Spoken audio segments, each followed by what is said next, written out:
what the Lord told me in this series. In order to go from good to great, when you are fighting a Goliath, when you are facing a Goliath, you don't have a giant problem, you have a system problem. Goliath wasn't the issue. How David fought his battle was going to be the issue. David had to change the system. You don't have a marriage problem, you got a system problem. The way you do things. What's the system? The system is the way you do things on a daily basis. You can change your system about your system. You can say, you know what, that's not working the way I want. I'm not getting the results that I want out of that thing. So you got to decide that your system is, when I realize it's not working, Elder James, I am going to change the way I do things. Because I will not do what I've always done.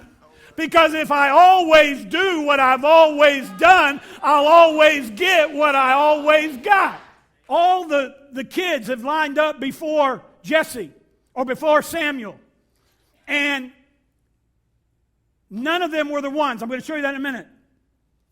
And Samuel said to Jesse, are all the young men here? And he said, there remains yet the youngest, and there he is keeping sheep. And Samuel said to Jesse, send and bring him. Here's the truth. David's not at the battle yet. He's not in the army yet. He's just out there with a bunch of dumb sheep. Not realizing that in a few minutes his life is about to change. And here's what I've come to tell you today. You might be sitting here and you might be thinking, Lord, how did I ever get here? What am I doing here? How did things get so messed up in my life? But in a few minutes, God can turn your life around.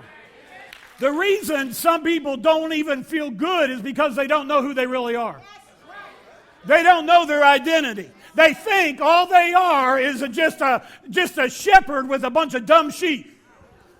And this is all I'm going to be. This is all that I am. This is all that I'm ever going to have. And they're getting their identity from somewhere other than Jesus Christ. They're getting their identity from the world. It's been reported that more than a third, up to a half of people, feel worse when they get off of Facebook than they did when they logged on to it. You better watch where you're getting your identity from. You got to watch that. You've been made the righteousness of God in Christ Jesus. That's who you are. I'm the head and not the tail, above and not beneath. Greater is he that's in me than he that's in the world. I'm an overcomer by the blood of the Lamb and the word of my testimony. That's who I am. But I don't feel it, I know, but I at least got to start knowing who I am in Christ.